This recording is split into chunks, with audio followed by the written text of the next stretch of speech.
Knee replacement surgery అయిన తర్వాత ఈ 5 ఫిజియోథెరపీ ఎక్సర్సైజెస్ మిస్ అవ్వకండి. ఎందుకో లాస్ట్లో చెప్తాను. Number 1, quadriceps strengthening exercise.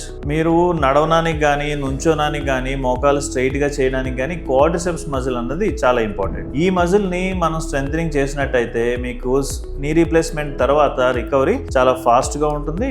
మీ అంతటి మీరు నడవగలుగుతారు. Second, knee bending exercise. ఈ ఎక్సర్సైజ్ చేయటం వల్ల నీ బెండింగ్ అండ్ ఫ్లెక్సిబిలిటీ బాగా పెరుగుతుంది. Number 3, straight leg raise. ఈ ఎక్సర్సైజ్ చేయటం వల్ల మీ థై అండ్ హిప్ మజిల్స్ కూడా స్ట్రెంథన్ అవుతాయి. Number 4, ankle pumps. ఇది చేయటం వల్ల లెగ్ మజిల్స్ స్ట్రెంగ్త్ పెరగటం, తర్వాత బ్లడ్ సర్క్యులేషన్ పెరగటం రెండు జరుగుతాయి. Number 5, start walking with support. ఒక వాకర్ కానీ స్టిక్ కానీ తీసుకుని మెల్లగా నడవటం స్టార్ట్ చేయండి. ఇలా నడవటం స్టార్ట్ చేసినట్టయితే మీ లెగ్ మజిల్స్ అన్ని కొత్త జాయింట్కి సింక్ అవుతూ ఉంటాయి. చాలా మంది పేషెంట్ చేసే పెద్ద మిస్టేక్ ఏంటో తెలుసా? నీ రీప్లేస్మెంట్ సర్జరీ అయిన తర్వాత మొత్తం అంతా అయిపోయింది అనుకుంటారు. సో అరిగిపోయిన మోకాల నొప్పిని తగ్గించడానికి నీ రీప్లేస్మెంట్ సర్జరీ ఒక 50% హెల్ప్ చేస్తుంది. ఆ మిగతా 50% అనేది ఫిజియోథెరపీ ద్వారా తగ్గుతుంది. సో నీ రీప్లేస్మెంట్ తర్వాత డైలీ ఫిజియోథెరపీ చేసినట్టయితే మీ రికవరీ చాలా ఫాస్ట్గా ఉంటుంది.